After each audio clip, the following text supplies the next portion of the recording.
Good. I'm Jared Stam. I'm the editor at NYBT Media. And we I'm Kate Duso. I'm the Whitehall Times reporter. I think you've met me before. Yes, Doug. And I'm Mark Vinciguerra. I'm the publisher of NYBT Media and Capital Region Independent Media. I'm Mark. We'll start maybe perhaps with just a little bit of some background about you. Why don't you tell us about yourself?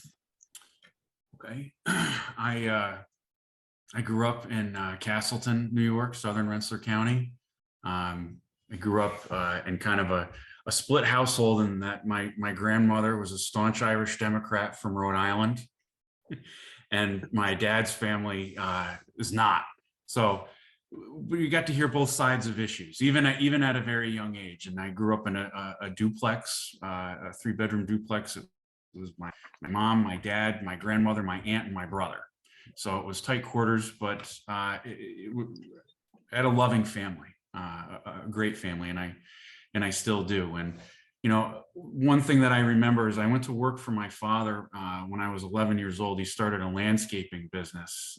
He was a teacher, but he didn't have a master's degree yet.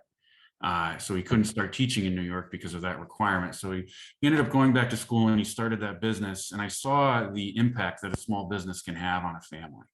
And, you know, it was through his efforts, his educational pursuits, and that small business to really help our family, you know, be able to purchase a home and, you know, provide in a better way. My mom is a nurse. She's an LPN, worked at a nursing home for a very long time. You know, and I think that kind of drew me into healthcare as well. I'm an occupational therapist by trade, and I've worked at a number of places around the Capital Region and eventually started my own practice. I was in the Army Reserves for 8 years. I deployed to Iraq and Afghanistan. I spent some time in Africa as well, in a humanitarian mission there in Malawi. And when I got out of, before I got out, I was really, when I got back from my second deployment and I went back to work as an occupational therapist and I was going to school, I initially thought, you know, I was going to school at Union for my MBA in healthcare management. And I thought, I'm going to go work for the VA because I want to cut through red tape for veterans and, you know, get them good care. And I realized probably about one semester in, I'm going to be the one that's making the red tape and I'm going to be enforcing it. So I kind of changed my my path at that point. I thought, you know, why not have my own practice? Why not have my own business where, you know, I can, you know, still work as a clinician and be able to help people. So that's when I decided to start my own practice and treat people in their homes, focus on aging in place, and worked with people who are aging, worked with young families who have kids or family members with progressive neurological disorders or medical issues where they needed to modify their homes. But I missed that element of public service. I missed that that feeling of being part of something larger than yourself and helping your community. So I started getting involved in politics at the village level. I started helping out in races, just going door to door and that sort of thing. And then the town level, then the county level, and then at the state. And that really put me on the path there. So that's, you know, that's a pretty good background story in terms of me professionally. I have still married to the same beautiful woman for the last 16 years. And we have 2 kids, 11 and 14, one boy and one girl. And, you know, during my time in the New York State Assembly, I'm very proud of the work that we've done there. I think we've shown a strong record in bipartisanship and working to address issues for veterans, immigration, small business, healthcare, a host of issues. Terrific. Thank you. Thank you for that. Hey, Jake. Yes. Question that I know you've probably been asked a lot, and I've not heard the answer from you yet, is you had a free ride for your assembly seat. Why decide to give it up and go for the Senate? Because we need balance. You know, that's one of the reasons why I'm running for Senate. Yeah, I didn't have an opponent for that assembly race, but when I look at where our state is right now, we need balance back in our state government, and the Senate, we have a good chance of doing that. I think we're going to come very close to winning a majority back this cycle. If not this cycle, I'm confident that we'll be able to do it next cycle, and at least they won't have a supermajority, and we'll be able to counter efforts more effectively. And I want to be a part of that. And I think I've demonstrated what it takes to do that in my time in the Assembly, built the relationships there, and I want to do that in the Senate. Okay. It was, You're up, Jake. I'm gonna take a question now. It was asked of your opponent, Andrea Smith, that it was widely considered there would be a red wave in this so-called off year. But then enter the US Supreme Court decision for overturning Roe v. Wade. Some say this has re-energized the Democratic Party and in effect has given a cannon fodder for a fight back. Would you agree? Well, I think that, the decision has certainly had an impact. But in New York State, this is settled law. It's not going anywhere. It's codified in our state constitution. In order to have any sort of movement on that, it would need to pass through 2 separate legislative sessions and then go to a statewide referendum. And I don't see that happening in New York. I hear from my constituents and the people that I hear going door to door, the issues that are facing them that they're most concerned with are the economy and crime, inflation, and an element of dangerousness in their communities. Jake, a lot of Democratic commercials are labeling their Republican opponents as against abortion, including in the cases of rape, incest, and to save a mother's life. So your thoughts on the Supreme Court decision, and also what's your opinion of abortion in general? I am pro-life, but I don't oppose it in those cases of rape, incest, and life of the mother. Thanks. And, let me get to what I wrote here. I was so interested in what you were saying that I forgot to move my computer. You talked about the economy, and on both the national level and the state level, polls seem to agree. You agree. You mentioned it, that it's probably of our utmost priority. Where do you stand on what has to be done with New York State? Well, I think we need to make New York State a place where people not only, want to live and grow their business and raise their family, but make it a state where people want to come back to. We've had an exodus of people, and the goal should be to retain the people that we have and to make it a place, to make it a destination where people want to come. And I think we used to see that through education. New York has great school system, has a great SUNY system, and what we're finding now is that people will come here for their education and then they'll go elsewhere to actually pursue their careers and raise their families. And I think we need to lower the tax burden. We need to stop trying to balance our books on the efforts of private business. I think the governor's new surcharge for private businesses is an example of that. That has to do with the number of employees they have, and they'll have a certain surcharge that they have to pay up. That's something that is an undue burden. And people may say, well, it's only a couple $100 per employee. It's really not that big of a fee. But if you're a small business owner and you have to go through your payroll each month and you're looking at how you want to sustain and grow your business, those are huge issues. And it's just another mandate. It's another restriction placed on small businesses when we should be trying to grow them. And until we confront that type of attitude, it's going to be difficult for New York to be viewed and looked upon as a place that's business friendly and a place where people want to grow, to come here to grow their businesses. I would like to ask, what has the governor done right in your eyes?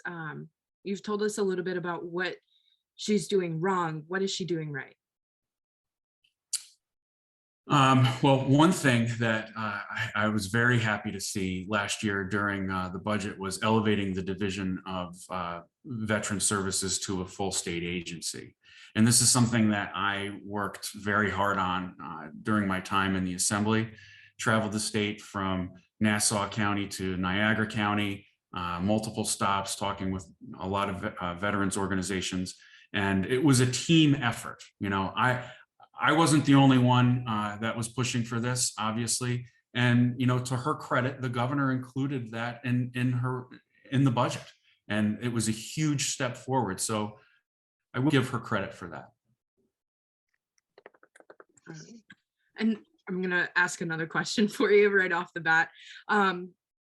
What have the Democratic state legislature and the governor's office economically done correctly or done right? What would you like to do specifically? So what have they done correctly, and what would I like to do? Yes. Well, I think among the issues, the top issues that I cited earlier, the economy and crime, I think the other issue that's glaring is division. And I think you can see that, I think you can see it in both parties. And I think that is preventing us from developing good policy. And in New York State, we've had one party that's been in charge for a number of years, and they've been able to advance legislation without a proper check.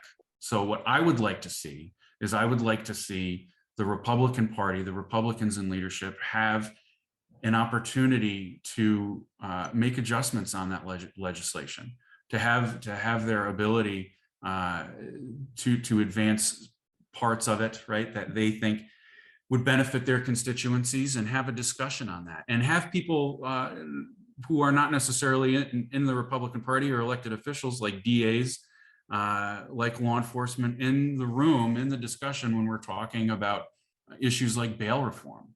That initially did not happen at all. I mean, how is that possible? And how could we think that how could we think that it would have as positive an effect as it could without having those people there to contribute to the discussion?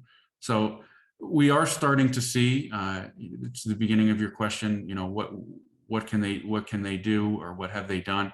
You know, I think you are starting to see Democrats circle back on this issue, among others, and want to make adjustments to it.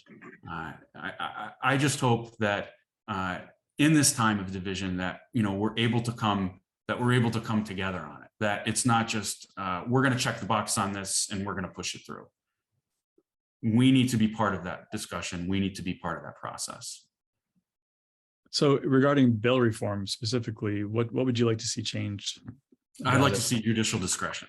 I mean, if I had the ability, these questions sometimes the way that they're posed, or sometimes the way that, you know, I hear them in my head, you know, what would I like to do? It's not, that's kind of a catch-22, because that's not the position. And that's not the way our government works. So right. What I would like to see, whether it's through full repeal and people coming back to the table and talking about it and developing a full-throated policy that's equally representative, more equally representative of the people of New York and law enforcement and the DAs, or through legislative action, I'd like to see judicial discretion. Bottom line, we need to have judicial discretion, you know, back there. When New Jersey made their changes to this, they kept judicial discretion. I think it's something that's a good starting point. I don't think it's the only thing. I think we need to go back and look at, you know, you hear DAs like David Soares in Albany County talking about raise the age. I think judicial discretion is a good starting point.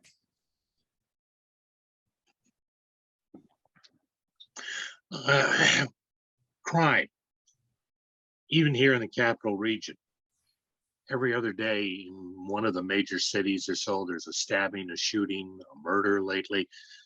And they're all talking about gun violence and gun control.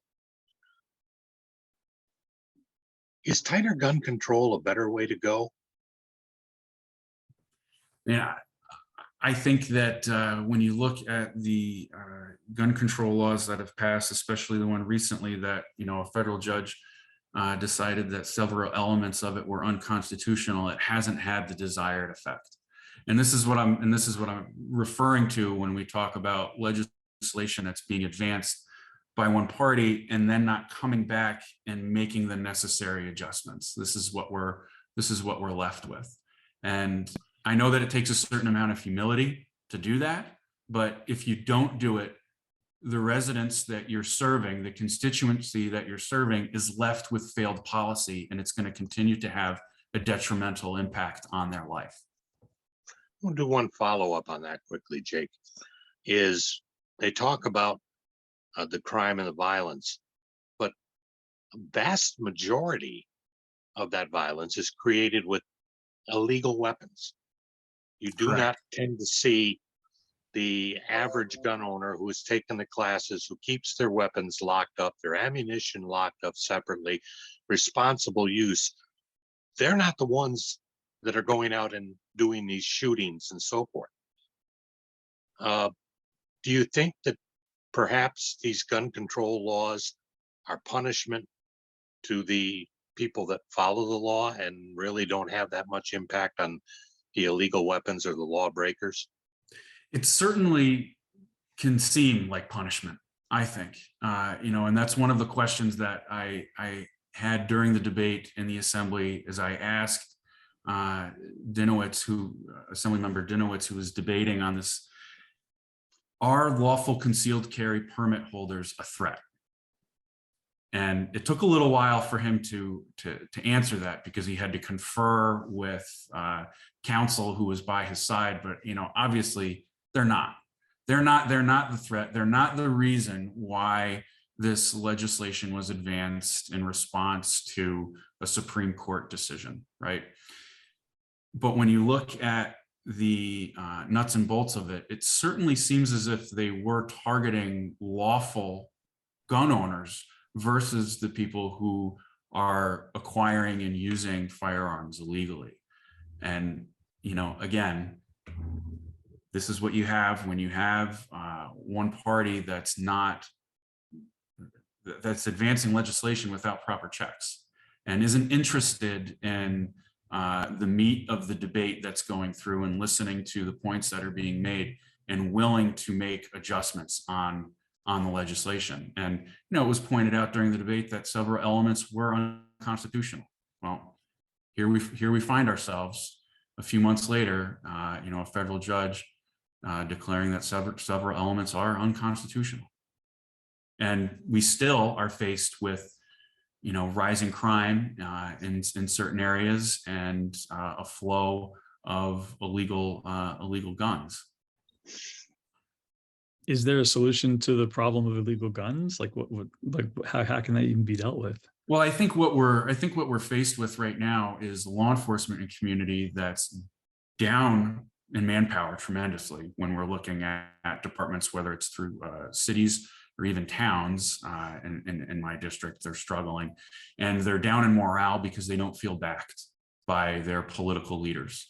And you know, I've been talking with business owners in the district, you know, about crimes that are occurring out there, and it just doesn't seem like there's adequate communication sometimes between the political leaders that are there and law enforcement, and with some of the law enforcement feeling as if when they make an arrest with somebody, they know that they're going to have an appearance ticket and they're going to be going right back out there. And the people who are being arrested, they know that too, and they tell law enforcement that.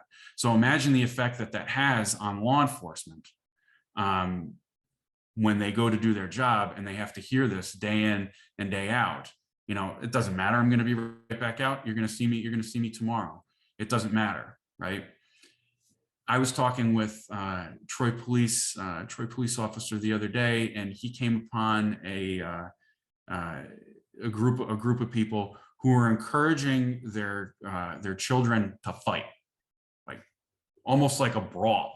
And he cited this exact thing, and they said, well, I'll get my appearance ticket and I'll be out in ROR. It doesn't matter, right? And I know that that's not gun violence. I know that that may not be necessarily be related to gun violence, but it's that type of attitude, it's that type of mentality that can advance and then escalate. And I think we're seeing that in our cities and really throughout too. I had a neighbor in the village that I live in who was away for a couple days, and someone broke into his garage and sought out his catalytic converter in his car. And I mean, that's just, it's unheard of to think of that, happening, but it's happening all over the place. Talk about break-ins in people's cars, and they're stealing change, they're stealing money. It's just rampant. And I think that mentality is fed by the perception that there's no consequences, or there's minimal consequences. You just talked about the lack of personnel in police departments, and I'm interested because I was talking about this with Doug and Kate the other day. The only way that people, Doug told the only way that people can be promoted or join police departments is lateral moves, or by taking the entrance exams, and doing the examinations. How do you get more police on the streets? I think you have to develop a culture so where the law enforcement feels like they're backed and feels like they're valued, and that they're being effective when they're doing their job. And right now, we don't have that. One of the pieces of legislation that I'm proud of, that I think isn't necessarily a solution for this, but I think it could be part of the solution, is a program that mimics the Joseph P. Dwyer program for veterans for peer-to-peer counseling for law enforcement and for first responders and healthcare professionals.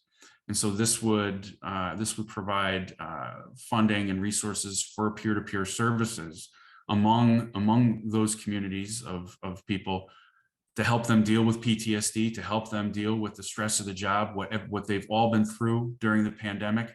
There's an enormous burden on their shoulders.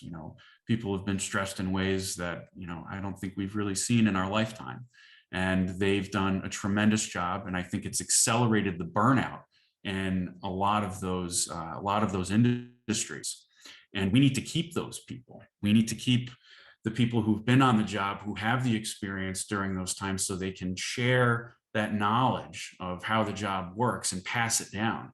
And it's fostering that type of environment that I think will help bring future generations into the job, because they'll see that it's a community that they can grow in, and that it's okay to talk about these issues, and this is how you deal with it appropriately. Thank you. To switch topics a little bit, as an assemblyman, you are currently representing a significant portion of the new Senate district, which includes Southern Washington County.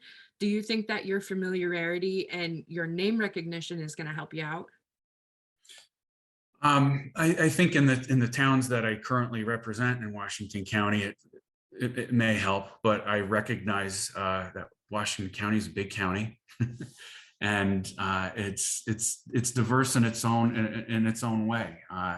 We have pockets of rural or not pockets, but widespread areas of rural areas, and then pockets of villages and little pieces of economic development that are going on in these different areas. People that originally had been from different areas who've moved in and are wanting to start small businesses. It's really a unique place. It's one of my favorite places in New York State to go to. When I was a kid, I'd go up to Washington County only to go fishing. My father would take me up there to fish the Battenkill, stop into Greenwich, and that was it. And there's a whole lot more to it. And for wrestling tournaments, I forgot. Salem and the Fraunhofers over there. Of course, we'd be a part of that. So if you're successful in your Senate bid, what are your top priorities going to be?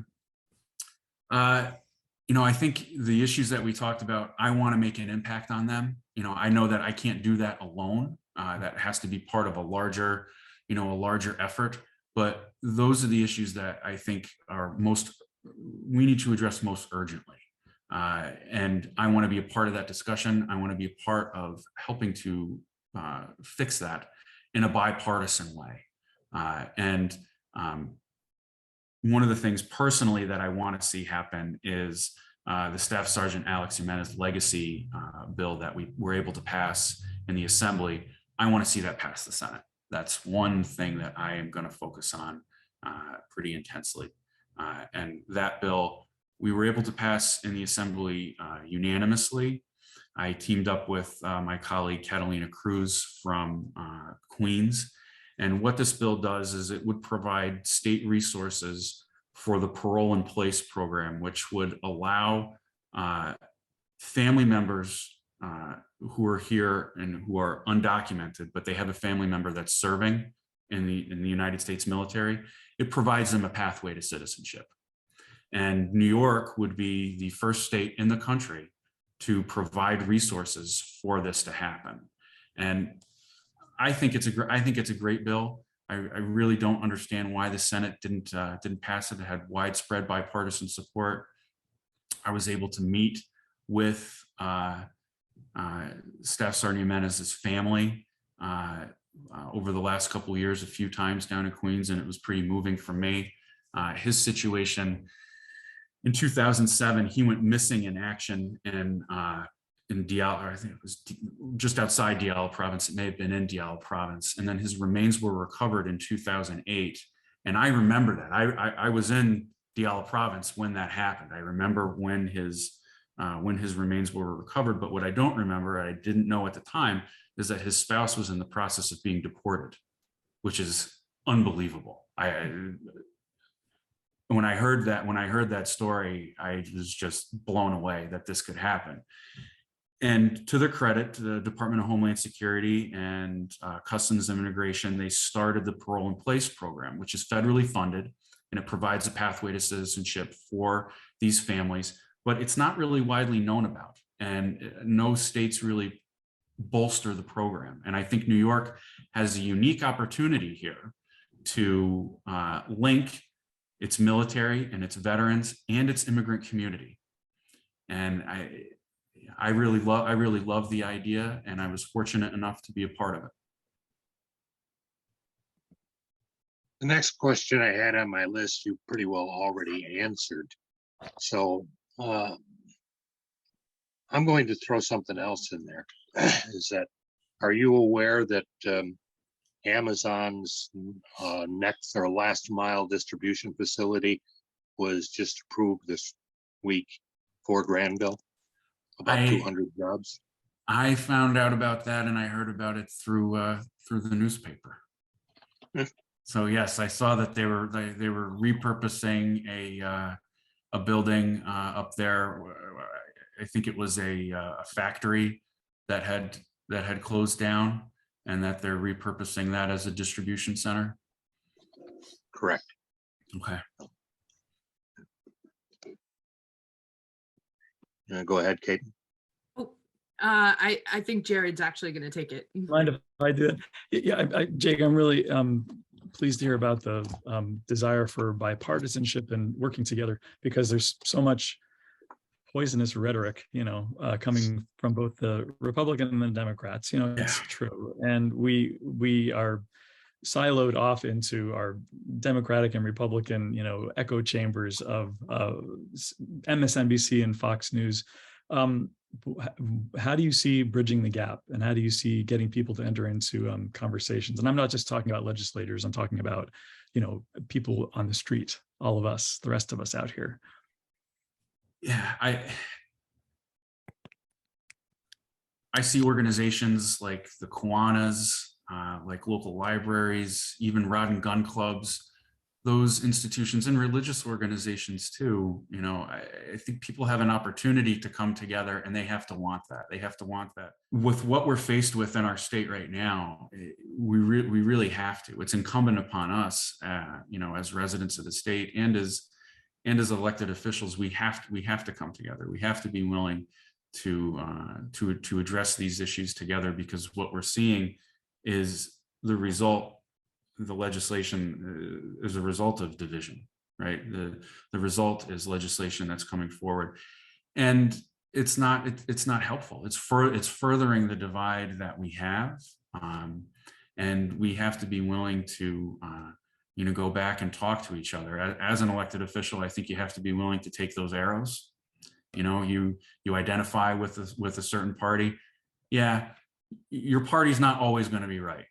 Party's going to be right on some things. Your party's not always going to get it right, and you have to be willing to take those arrows, and you have to be willing to work with each other going across the aisle, or it's not going to get done. And you know, I don't care if you live in a red state or a blue state, or a you know, a community that, you know, goes one way only. It's not going to happen unless you're willing to reach across and work with each other. And that's, to me, that's what really matters. You know, that's why I got involved in this, is for public service. It's not to advance a partisan agenda. It's to make the place that I live in and where I'm raising my family a better place. Is there anything among the three of us that we want to ask? Four of us that we want to ask? Mark, do you have any questions? I can't think of anything. You guys covered it very, very well. And Jake, Yeah. thank you for your time. That's what I would add. Thank you very, very much for making your time available and speaking to our readers. I mean, we have 100,000 readers every week in Washington County and the area. So you have the largest megaphone in Washington County right here, and I appreciate you making the time for us. One thing that I forgot to add, and I do apologize for it, is to talk about the element of agriculture in terms of small business and how it's being impacted. And with the lowering of the threshold in overtime, I really believe is going to have a profoundly negative impact on our agriculture industry. And I've heard that from farmers across the district. In my current assembly district, that stretches down into Columbia County, and in parts of Washington County and Rensselaer County right now. So I think among those issues, when we were talking about crime and economy, this definitely fits into the economic piece in ways that I don't really think some people are familiar with, and how they're seeing it. We hear about a fertilizer shortage as a result of what's going on in Ukraine. Obviously, supply chain issues. You know, that's been a phrase that people are now, you know, using frequently. But even here in the 43rd Senate District, we're going to be faced with agricultural issues because of this. And it's something that, again, we need to go back and look at in a bipartisan way. It wasn't done in a bipartisan way. If you look at the process and how it was set up, there wasn't a lot of unity in the decision. And I think it's something that we need to address quickly. Okay. Well, thank you. If there's nothing else you want to discuss, then we thank you very much for your time today, out of your busy schedule to talk to us, and wish you a lot of good luck. No, I appreciate it, guys. Reach out anytime.